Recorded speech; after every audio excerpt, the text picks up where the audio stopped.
ನೋಡಬಹುದು ನೀವು ದೃಶ್ಯಗಳಲ್ಲಿ ಆತನ ಕೈಯಲ್ಲಿ ಏನು ಗನ್ ಹಿಡ್ಕೊಂಡಿದ್ದಾನೆ ಆ ವ್ಯಕ್ತಿ. ಸಿಎಂ ತವರು ಜಿಲ್ಲೆ ರಾಮನಗರ ಹೆದ್ದಾರಿಯಲ್ಲಿ ಆಗಿರುವಂತ ಒಂದು ದೃಶ್ಯ ಇದು. ಗನ್ ಹಿಡಿದುಕೊಂಡು ಆತ ಕಾರ್ನಲ್ಲಿ ಹೋಗ್ತಾ ಇರುವಂತದ್ದು.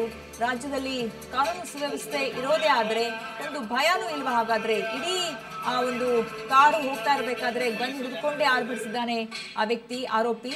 ಕಾರ್ನ ಸಂಖ್ಯೆ ಕೂಡ ನಾವು ಹೇಳ್ತೀವಿ, KA02Z7031 ಇದು ಕಾರಿನ ಸಂಖ್ಯೆ. ಈ ಕಾರ್ನಲ್ಲಿ ಪುಂಡಾಟವನ್ನ ಮೆರೆದಿದ್ದಾರೆ. ಬೆಂಗಳೂರಿನ ದಕ್ಷಿಣ ವಲಯಕ್ಕೆ ಸೇರಿದಂತಹ ಮಾರುತಿ ಎಸ್ಟೀಮ್ ಕಾರು ಇದಾಗಿದೆ. ಈ ಒಂದು ಕಾರ್ನಲ್ಲಿ ಈ ರೀತಿ ಏನು ಒಂದು ಗನ್ ಅನ್ನ ಹಿಡಿದುಕೊಂಡು ಹೋಗ್ತಾ ಇದ್ದಾರೆ. ಕಾನೂನು ಸುವ್ಯವಸ್ಥೆ ಬಗ್ಗೆ ನಾವು ಮಾತಾಡಬೇಕಾಗುತ್ತೆ. ರಾಜ್ಯ ಗೃಹ ಸಚಿವರು ಮತ್ತು ಸಿಎಂ ಕುಮಾರಸ್ವಾಮಿ ಅವರು ನೋಡಲೇಬೇಕಾದಂತಹ ಸ್ಟೋರಿ ಇದೆ.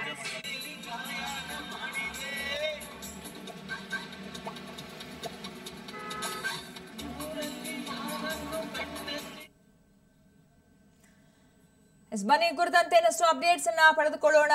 ನಮ್ಮ ಪ್ರತಿನಿಧಿ ಪ್ರವೀಣ್ ದೂರವಾಣಿ ಸಂಪರ್ಕದಲ್ಲಿದ್ದಾರೆ. ಪ್ರವೀಣ್, ಯಾವ ಊರಲ್ಲಿ ಇದ್ದೀವಿ ಅಂತ ಅಂದ್ರೆ ಕಾನೂನು ಸುವ್ಯವಸ್ಥೆ ಇರುವಂತಹ ನಮ್ಮ ರಾಜ್ಯದಲ್ಲಿ ಈ ರೀತಿ ಗನ್ ಹಿಡ್ಕೊಂಡು ಮನಸೋ ಇಚ್ಛೆ ನಡೆದುಕೊಳ್ಳುವಂತ ಒಂದು ಏನು ಪ್ರವೃತ್ತಿ ಕೂಡ ಇದೆ. ಅದನ್ನ ಕಂಟ್ರೋಲ್ ಮಾಡೋದಕ್ಕೆ ಸಾಧ್ಯವಾಗಿಲ್ಲ ಅನ್ನೋದು ಈ ಒಂದು ದೃಶ್ಯದಿಂದ ಕಾಣಿಸ್ತಾ ಇದೆ. ಯಾರಿರ್ಬೋದು ಅವರು? ಇದ್ರ ಬಗ್ಗೆ ಏನಾದ್ರು ಮಾಹಿತಿ ಸಿಕ್ಕಿದೆಯಾ ಪ್ರವೀಣ್?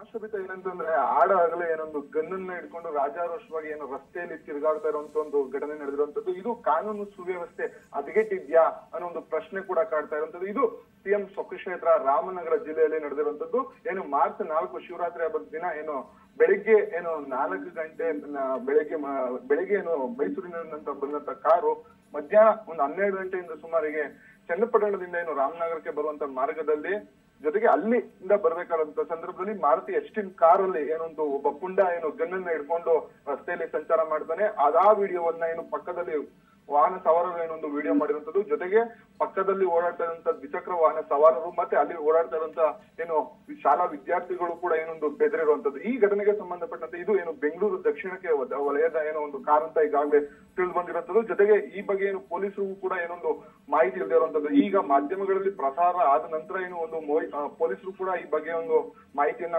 ಕಲೆಕ್ಟ್ ಮಾಡ್ತಾ ಇರುವಂತದ್ದು. ಈ ಬಗ್ಗೆ ನಾವು ಸೂಕ್ತ ಕ್ರಮವನ್ನ ತೆಗೆದುಕೊಳ್ತೀವಿ ಅನ್ನೋ ಒಂದು ಮಾತುಗಳನ್ನ ಹೇಳ್ತಾ ಇದ್ದಾರೆ.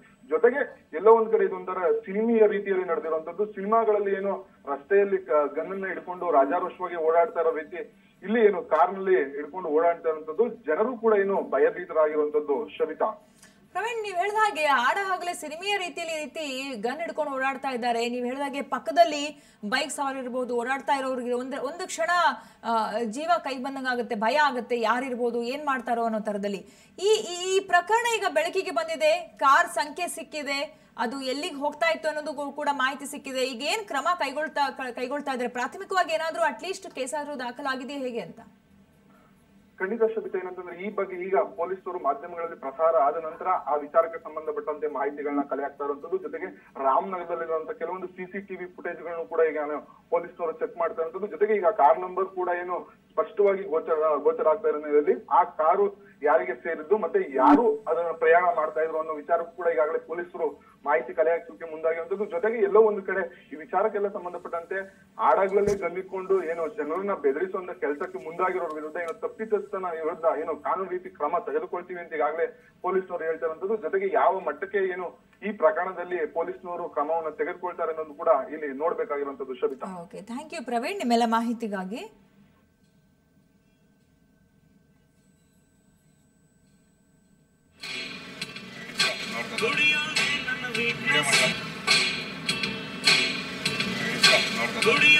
ನನ್ನ